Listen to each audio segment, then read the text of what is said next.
In this video, I'm going to talk to you about why you never should listen to your parents at any age. Hi, my name is Alex Ramosi. I own a portfolio of companies that does $85 million a year in revenue. I make this channel because a lot of people are broken. I don't want you to be one of them. And so one of the things that happens, and this is at any age, like I know guys who are making millions and millions of dollars a year and still are insecure about what their parents tell them about X, Y, and Z. And so the reason I think this is interesting is that most people, unless your parents are exorbitantly wealthy and have achieved everything that you wish to achieve, I don't think you should listen to your parents. And so one of my first rules of life is never listen to someone who's poorer than you or poorer than you want to be. All right. So that's two different, caveats there, because you might be younger and it's like, okay, well, yeah, my parents have more money than me, but like, are they poorer than you want to be? If so, then only listen to people who are wealthier than you want to be. Right. And the thing is that they always will, and other people too, right, will always side on the side of being less risky. Right. And here's why.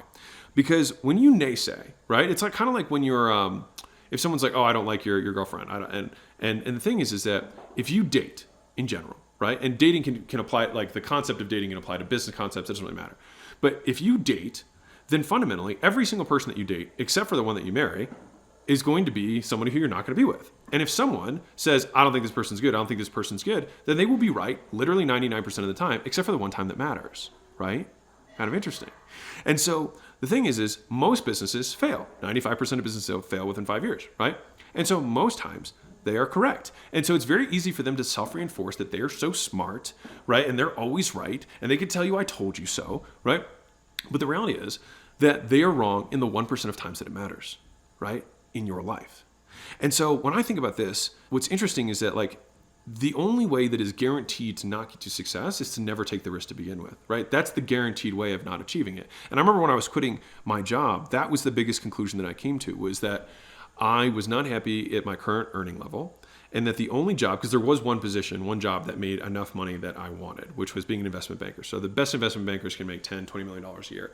But I knew what it was required to get there and the amount of effort, time, and sacrifice. And I was like, the only people who will pay me that amount of money will be making so much more money off of me and literally draining my life that I don't think it's, because like usually if you become an investment banker that's successful, you pretty much donate 20 years of your life in order to do that.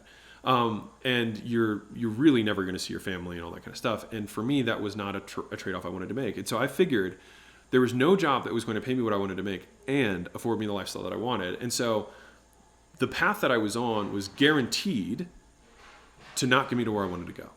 And so even though it was micro risky, it was macro the only way I could do it, right? And so that's one of those one of those things actually like from Gary Vee that he says, micro speed, macro patience, right? Money loves speed, wealth loves time.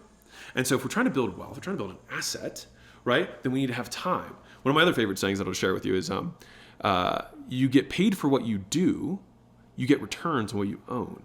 Right.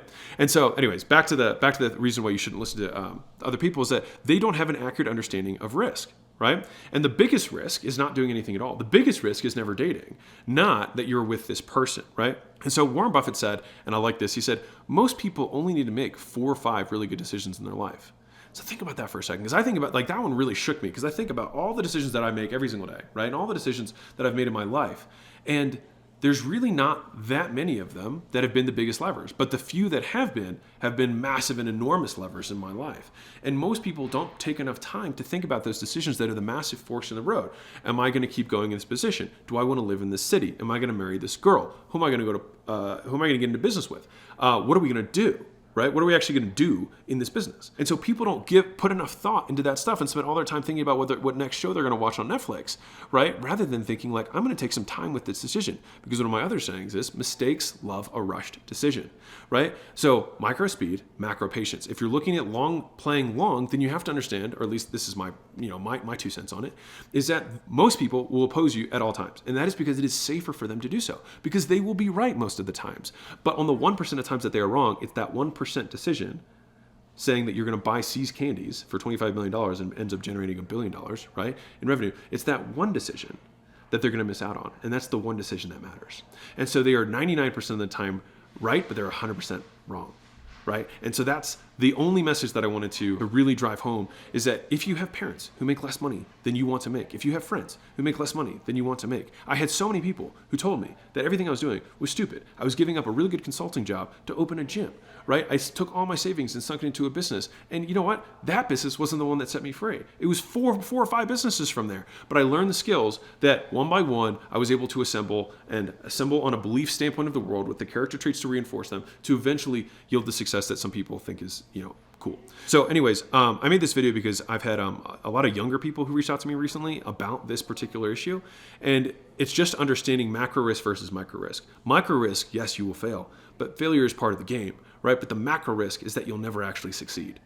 And that's the real game, right? And so you have to understand that you have to date in order to find the girl you're going to marry. You have to go on a lot of bad dates. You have to have a lot of small businesses that don't work, right? You don't have to, but it's common. And I don't know any entrepreneur who hasn't had a lot of businesses who eventually yielded success, right? Or even a lot of businesses within their main business. They pivoted a lot of times until they figured out what they were good at and what the market needed. I hope that makes sense to you. Hope you found value in this. I'm rooting for you. I'm your biggest fan. Keep being awesome. Keep taking risks. Micro speed, macro patience, and you get paid for what you do. You get returns on what you own. And what we're trying to build here is an asset that can pay us over time. Because if we cannot learn how to build that asset, we will work until the day we die. So keep being awesome, lots of love, and I'll catch you guys in the next video. Hit subscribe if you like it. And if you don't subscribe. I'll get you soon. All right, bye.